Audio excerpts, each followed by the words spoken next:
Bismillahirrahmanirrahim. Sore hari ini, alhamdulillah saya berkesempatan melakukan video wawancara komunikasi antar budaya yang narasumbernya langsung lokasinya dari Rusia dan alhamdulillah teman saya sendiri. Beliau namanya Putra dan sudah kurang lebih 2 tahun kalau tidak salah bermukim di Rusia. Jadi pada sore hari ini Putra akan menjadi narasumber kita pada video hari ini berkenaan tentang komunikasi antar budaya. Kita langsung ke beberapa pertanyaannya dan sebelum itu Putra tolong diperkenalkan dirinya. Ya, terima kasih telah memberikan saya kesempatan untuk menjadi narasumber Anda sendiri, tugas Anda sendiri. Sebelumnya kenalin, nama saya Putra Darmawan Muhammad Hamzah. Saya sudah 2,5 tahun berkuliah di Kazan Federal University di jurusan Hubungan Internasional. Mungkin itu aja cukup kali. Oke ya, terima kasih. Oke, langsung ke pertanyaannya aja ya. Setelah pindah dari Indonesia ke Rusia gitu, penyesuaian seperti apa yang Putra lakukan? Kan pasti ketika pindah dari Indonesia ke Rusia itu ada budaya yang berbeda. Nah, ketika menghadapi hal tersebut itu bagaimana cara Putra menghadapi perbedaan tersebut? Mungkin agak rumit sih sebenarnya kalau misalnya untuk diomongin secara langsung gitu ya. Mungkin garis besarnya ini, orang Rusia itu terkenal mungkin dengan dinginnya, ya kan? Mungkin saudara David sendiri tahu kan orang Rusia itu dingin. Tapi semisal kalau misalnya udah kenal gitu, mereka itu pasti bakal humble, sangat-sangat humble. Nah, karena kedinginan itu menurut aku kurangnya sih kayak semisal kita butuh bantuan gitu ke orang yang asing, itu kayak agak tabu gitu. Mungkin itu aja. Oh, jadi kalau misalnya saya naik sepeda nih di Iya. Rusia, terus nggak punya siapa-siapa, habis itu jatuh nggak ada yang nolongin. Iya, iya. Aku ada Oh, kejadian jatuh di tangga, benar-benar nggak ditolongin, padahal rame. Di tangga center kota, pusat kota, nggak ada yang sampai nolongin. seperti Iya, kalau misalnya di Indonesia kan misalnya ada kecelakaan gitu, motor jatuh langsung berbondong-bondong nolongin. Kalau iya, di sana nggak ada, nggak. Kayak masa bodo amat gitu loh. Ya, wah, sampai insiden kecelakaan pun gitu nggak ada yang nolong. nah, paling semisal kayak polisi aja sih, polisi terus ambulan. Ya artinya petugas Betul. negara aja Ya. benar-benar menolong. Oke. Terus ketika pindah dari Indonesia ke Rusia gitu, ada gak sih hal-hal yang biasa kita lakukan di Indonesia, terus ketika ada di Rusia itu hal ini sangat dilarang? Wah, itu banyak banget. Mungkin salah satunya ini aja kali ya. Senyum gitu, senyum. Kita senyum ke orang asing itu kayak aneh gitu. Artiannya tuh gimana? Kalau misalnya kita senyum ke orang asing kayak ada maksud tertentu atau Iya, gimana? semisal aku senyum ke sama cowok, disangka aku demen gitu. Kayak gitu misalnya. Oh, oh, Iya, sampai iya. diragai Itu gitu. itu kalau senyum ke orang asing itu kayak hal yang tidak menyenangkan, sangat-sangat tidak menyenangkan. Oh, dia ngartiinnya tuh kayak ada maksud tertentu gitu Iya, ya. Oke, oke. Nggak nggak seramah Indonesia ya. iya. Oke. Mungkin orang Indonesia top ya dalam segi keramaian. Makanya kan, tapi kalau di sosial media mungkin nggak terlalu kali. Indonesia kan katanya kan orang paling tidak ramah di sosial media. Oh iya. Tapi kalau di Pokoknya kalau ketemu langsung sangat-sangat ramah orang Indonesia itu. oke. Ke pertanyaan selanjutnya, ada gak sih festival di negara Rusia yang sudah berjalan mungkin Hmm. ratusan atau puluhan tahun dan masih berlaku sampai saat ini? Kalau misalnya ratusan tahun itu aku kurang tahu. Kalau di sini tuh libur tuh benar-benar ada banyak. Kayak misalkan Hari Kemenangan. Kan Oke. dia itu kan di Soviet. Itu dirayain juga kan. Misal kayak Hari Kemenangan. Terus kayak Oke. eh, itu Hari Kemenangan namanya Den Pabedi. Terus hari apa lagi? Kemerdekaan ya. Hari Kemerdekaan juga. Nah, mungkin ke paling intinya aja kali ya, yang paling inti. Oke, kalau perayaan paling inti di Riau itu perayaan Tahun Baru. Tahun baru itu sangat meriah. Ya, sangat-sangat meriah. Nah, bukan sangat meriah sih, maksudnya bukan meriah di luar. Jadi Tahun Baru itu diartikan sebagai hari kumpul keluarga, benar-benar kumpul keluarga. Eh, Jadi kita kumpul-kumpul dari malam tanggal 31 Desember. Mau tahu nggak tradisinya tuh gimana? Tradisi Boleh, yang aku boleh. tahu. Jadi kita kumpul-kumpul sekeluarga. 31 Desember. Itu kita makan-makan bareng. Ada pelmeni. Pelmeni itu semacam pie apel gitu misalnya. Terus ada semacam pie, cuma dia dari daging. Aku lupa namanya. sorry. Karena kan nggak begitu sering. Terus ada sosis. Maksudnya kayak sandwich, tapi bukan sandwich gitu. Rotinya kecil. Kalau sandwich kan gede kan. Nah, dia rotinya kecil. Ya. Nah, nanti dia dalamnya pakai keju, terus bisa pakai ikra. Ikra tuh telur ikan. Terus Oh, ya. pakai ini juga. Pakai keju, pakai sosis kecil. Udah kayak modelnya sandwich, tapi bukan sandwich. Terus sama teh. Teh itu benar-benar hal paling wajib di Rusia. Sama satu lagi nih. Kita itu berulang-ulang setiap tahun baru nonton film. Nah, filmnya itu juga. Apa itu kira-kira filmnya? Filmnya itu mengisahkan tentang ini. Jadi kan ada seorang cowok malam tahun baru. Dia tuh udah punya tunangan. Nah, kan pada malam itu dia udah punya tunangan. Terus diajakin sama temen-temennya buat ke Leningrad. Leningrad itu kota San Petersburg, tapi itu nama lamanya. Nah, di situ itu cowoknya itu habis dari acara mandi sauna bareng-bareng sama temennya. Itu kan karena mungkin budaya juga ya, bisa dibilang budaya cowok sini, budaya cowok-cowok sini ngumpul sama temen-temennya, terus habis sauna bareng gitu kan. Habis itu setelah itu kan masih tanggal 31 Oktober. 31 Desember. Nah, pulang dari itu si cowoknya itu mabuk gitu kan. Malah mampir, jadi dia punya alamat sekian. Terus cuman kan alamat yang dia ingat kan di Moskow, sedangkan sekarang dia lagi di Saint Petersburg. Dengan alamat yang sama, dia naik taksi. Terus padahal itu dia menuju ke Kuartira. Kuartira itu apartemen. Dia ngiranya apartemennya dia. Terus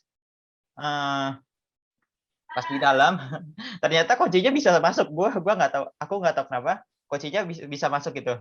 Terus dia tidur di dalam di apartemen orang lain. Nah, kebetulan kan apartemennya itu kan apartemen cewek kan. Apartemen cewek udah punya pasangan tapi belum nikah gitu. Maksudnya belum ada resmi gitu. Ya udah. Terus mungkin singkat cerita si cewek marah-marah kan. Cowoknya juga tetap kayak keras kepala gitu. Kalau misalnya ini tuh kamarnya dia kan. Kamarnya dia. Tapi terus akhirnya karena dia masih mabok, terus pas dalam kondisi udah lumayan sadar, terus akhirnya dia nyadar, oh ini bukan apartemennya dia. Terus makin lama nih malah jadi kisah cinta gitu. Mungkin Tumbuh rasa ya. Iya, tumbuh rasa. Nah, padahal kan si cowok udah punya tunangan. Nah, ceweknya juga udah punya pasangan. Nah, jadinya sih mereka berdua jadi saling cinta. Oke. Anehnya itu. Kebetulan kan karena si ceweknya ini kan udah punya pasangan, cuman pasangannya itu udah berumah tangga. Ya. Ya. Terus si cowok kan udah punya tunangan. Nah, tunangannya itu kayak udah mulai nggak percaya gitu. Mungkin singkat ceritanya gitu. Agak panjang juga. Masih di satu pertanyaan yang sama. Tadi kan tahun baru itu kan ditafsirkan sebagai hari di mana kita berkumpul bersama keluarga gitu kan, sama orang-orang dekat. Nah, kalau mahasiswa-mahasiswa yang merantau dari berbagai macam negara yang notabene keluarganya pasti tidak ada di sana, itu mereka berarti kumpulnya cuma sama teman seasrama aja. Iya gitu. Cuman kemarin sempat ini kan, aku sama dosen-dosenku sempat ngerayain tahun baru di tanggal 30. Kata mereka gini, cara mereka merayakan tahun baru. Jadi tahu. Oke. Lanjut ke pertanyaan selanjutnya. Putra ini kan udah nempuh pendidikan wajib 12 tahun ya, SD, SMP, SMA di Indonesia. Gimana sih perbedaan sistem pendidikan yang ada di Indonesia sama yang ada di Rusia sekarang? Oke, paham. Lumayan berbeda sih, benar-benar beda. Jadi kan kalau misalnya kita di ini kan, misalkan di Indonesia kan SD kan, pendidikan awal paling wajib SD. Di sini juga ada SD, namanya sekolah. Itu juga 6 tahun. Nah, yang paling penting, yang bedanya itu setelah itunya. Setelah itu kita bisa milih antara mau kejuruan atau biasa gitu. Oke. Iya. Hmm. Dan kejuruan itu persis kayak SMP gitu 3 tahun. Nah, kalau di Indonesia kan kejuruan kan ini kan. SMA. Kejuruannya ya kejuaraan di SMA. Kalau ininya bisa dari pas SMP. Tapi bukan SMP, jadi kayak satu kesatuan gitu. Straight niche school. Oke. Nah, sekolah Jadi menengah. Sekolah menengah jadi di dari D1. umurnya belia aja dia sudah dipatok di jurus-jurus gitu ya. Ini mau kemana gitu. Sudah dibentuk. Itu setelah sekolah SD maksudnya. Semisal samanya di Indonesia itu SD. Iya. Iya. Setelah SD Nah, ya. Pas SMP udah mulai mau dibentuk. Iya. langsung bentuk masa depannya mau jadi apa, mau jadi. Iya. Oke. Benar-benar diperhatikan berarti ya pendidikannya ya. Lumayan. Enggak kayak kita aja nanti sampai begitu bertemu pertimbangan mau kuliah gitu baru tuh bingung milih jurusan gitu. Ya, enggak. Kalau di sini udah lumayan menjurus gitu. Setelah sekolah. Kalau SD maksud. Selama Putra umurnya berapa? Mohon maaf. Udah 20-an sih. Oh, udah 20. Ya. Sama berarti ya. Di umur 20 tahun ini selama 18 tahun berarti kurang lebih ada di Indonesia dan 2 tahun dihabiskan ya. Penyesuaian seperti apa yang dirasakan ketika ada perayaan makan malam gitu kan, pasti cara makannya beda kan. Nah, cara itu perbedaannya seperti apa? Misalnya di Indonesia makan kan pakai tangan, makan Padang apa pakai kenapa mungkin sendok dan pisau atau pakai apa gitu. Tergantung sih, kita bisa milih, bisa pakai pisau juga, bisa pakai garpu, semuanya disediain gitu. Tapi kan nggak pakai tangan juga. Tapi kalau misalnya kayak beberapa tempat makan, misal kayak McDonald, biasanya pakai tangan bisa. Biasanya pakai tangan. Oh. Ya. Tetap ada berarti Tergantung ya tempat. Tergantung tempat juga. Oke. Terus bahasa gaulnya itu di sana kayak gimana sih? Kayak di sini kan ada gua, lu. Oke, paham. Jadi kalau di sini tuh ada 2 jenis apa sih? Jenis kata panggil, subjek. Ya. Ada untuk formal, kamu formal, dan kamu tidak formal. Kalau misalnya udah akrab gitu. Semisal, dan juga ada beberapa kalimat yang hanya bisa diucapkan oleh orang yang sudah dekat gitu. Semisal kayak halo. Halo kan ada 2 jenis. Ada banyak sih sebenarnya, cuman ya yang paling terkenal tuh 2 jenis. Yang satu untuk formal, sangat-sangat formal, здравствуйте itu. Itu artinya halo.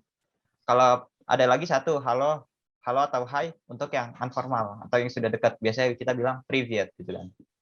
Terus juga kata panggil. Kata panggil itu ada 2. Maksudnya kata orang. Kata panggil untuk subjek ada 2. Yang satu V itu artinya kamu. Yang satu T itu artinya kamu. Sama-sama kamu juga. Nah, dari masing-masing itu juga ada perbedaan lagi di kata kerjanya. Oke. Jadi itu sih yang agak rumitnya. Oh, jadi bahasanya itu banyak banget ya? Iya, banyak. Banyak banget. Berbeda. Di setiap kata panggil ada beda kata kerja juga, bentuk kata kerjanya. Oh, begitu. Terus di Indonesia sendiri ini kan kita terkenal dengan slogan hormati yang tua, sayangi yang muda gitu. Gimana orang-orang muda di sana terhadap orang yang lebih tua? Waduh, kalau ini sih menurut aku benar-benar parah gitu kan. Beda gitu kalau di Indonesia. Kalau di Indonesia kan orang tua kan benar-benar begitu disanjung. Kalau di sini ya tetap mengutamakan budaya bodo amat gitu kan. Budaya lu gua. Misal individualis. Ya. Nah, dari itu juga jadinya nenek-nenek di sini masih banyak yang kerja gitu. Yang udah renta, yang udah benar-benar renta. Masih banyak yang kerja. Iya gitu. Mungkin kurang lebih gitu. Sampai separah itu gitu. Tapi ya gitu. Gak ada pesan khusus gitu misalnya lewat orang tua kayak membungkukkan badan gitu-gitu. Nah, kalau itu kurang tahu, tapi yang sejauh aku lihat orang tua di sini masih tetap kerja gitu kan. Parahnya itu. Okay. Terus di sana event olahraga sepak bola tuh gencar gak sih?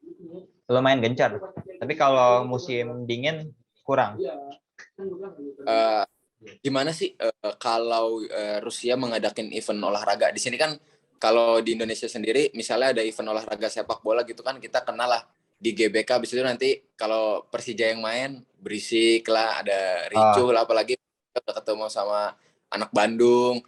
Nah di sana tuh event olahraganya itu terutama di bidang sepak bola tuh seperti apa? Yang pasti nggak serusuh kayak misalnya ada bobotoh Persija sama bobotoh Persib sih, nggak sampai kayak saling tawuran gitu. Kayak normal aja kayak Oke. negara-negara Eropa lainnya. Tapi apa namanya, mendukung secara fanatik gitu ada gak? Beberapa ada, tapi ya nggak sampai Bunuh-bunuhan. ya nggak sampai gitu.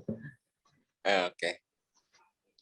Eh, Selanjutnya, seni apa yang sangat-sangat populer gitu, dikenal di Rusia gitu. Kalau di Indonesia sendiri kan, mungkin kalau di musik, terus ngomong ke Islam, nanti ada apa namanya, lirik-lirik, punya Sunan Kalijaga, terus wayang, seperti itu. Nah, kira-kira di sana kesenian yang paling dikenal itu di seantero Rusia apa? Ada ini, bentar, aku kasih ini.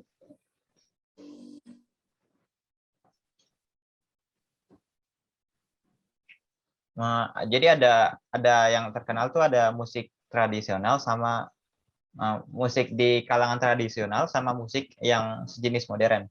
Kalau misalnya modern yang aku tahu ya gitar itu benar-benar lumayan populer. Mungkin bisa dibilang sangat populer gitu. Kayak hal wajib gitu di sini tuh. Kalau misalnya untuk yang seni tradisionalnya itu ada juga bentuknya tuh kayak gitar. Cuman yang gitar kan butuh gimana sih? Biola. Gitar. Enggak, gitar kan ada panjangnya tempat. Nah, yang Ya. ininya sejenis gitar tapi isinya bulat gitu loh. Alat musik tradisional Rusia. Fotonya udah hilang. Bentar, kayaknya bisa dicari. Khas Rusia ya. Iya. Itu khas Rusia. Oke. Mungkin ini pertanyaan terakhir di wawancara sore hari ini. Di Indonesia sendiri kita tahu gitu ya, budaya berpakaiannya itu sangat rapih dan tertutup gitu, karena menghormati adat-adat dan norma agama yang turun temurun dari nenek moyang kita gitu ya. Seperti orang yang kata belum sangat dalam mendalami Islam, tapi sudah syar'i dalam menutup auratnya, kemana-mana pakai kerudung, bahkan ada yang cadaran, tapi kenapa cadaran? Nggak pengen aja, atau ya karena sekeluarganya pakai cadar tanpa ada apa namanya, ilmu-ilmu yang didalami terlebih dahulu. Nah, di Rusia sendiri, bagaimana sih etika berpakaiannya? Apakah ada ketentuan-ketentuan khusus kayak harus pakai ini, nggak boleh pakai itu, dan nggak boleh pakai itu? Seperti apa etikanya? Kalau etika sendiri sekedar rapi sih. Semisal sekedar rapi dipandang mata, ya udah. Tapi ada beberapa ketentuan. Semisal kayak musim dingin nih. Musim dingin itu jaket ada adabnya, nggak boleh dibawa masuk. Karena jaket itu kan kotor dari luar gitu. Jadi jaket pokoknya nggak boleh dipakai di dalam rumah. Tapi batasan aurat sendiri di Rusia nggak ada? Nggak ada. Oke, berarti rapih di kata tersebut itu merujuk kepada kebebasan orang berpakaian yang penting tidak mengganggu halayak ramai gitu. Oke. Mungkin seperti itu aja. Hal wajar, ya udah. Ya, hal-hal wajar aja.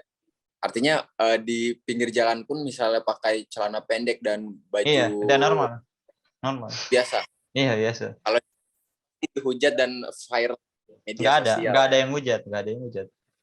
Oh, sangat terhibur ya di sana. Nggak gitu juga. Oke. Terima kasih Putra sudah meluangkan waktunya mengisi wawancara pada kesempatan sore hari ini. semoga wawancara pada sore kali ini bisa menambah wawasan teman-teman yang menyaksikan dan mendengarkan. Untuk teman-teman yang punya pertanyaan terkait perbedaan komunikasi antar budaya di Indonesia dan Rusia, bisa menaruh pertanyaannya di kolom komentar YouTube. Nanti akan saya sampaikan ke Saudara Putra Dermawan. Terima kasih Putra. Semoga kuliahnya di sana berjalan lancar dan segera bisa menyelesaikan pendidikan di sana. Amin. Cukup ya. Mohon maaf jika ada salah kata, saya nggak ada bermaksud apa-apa. Cukup sekian. Terima kasih. Wassalamualaikum warahmatullahi wabarakatuh.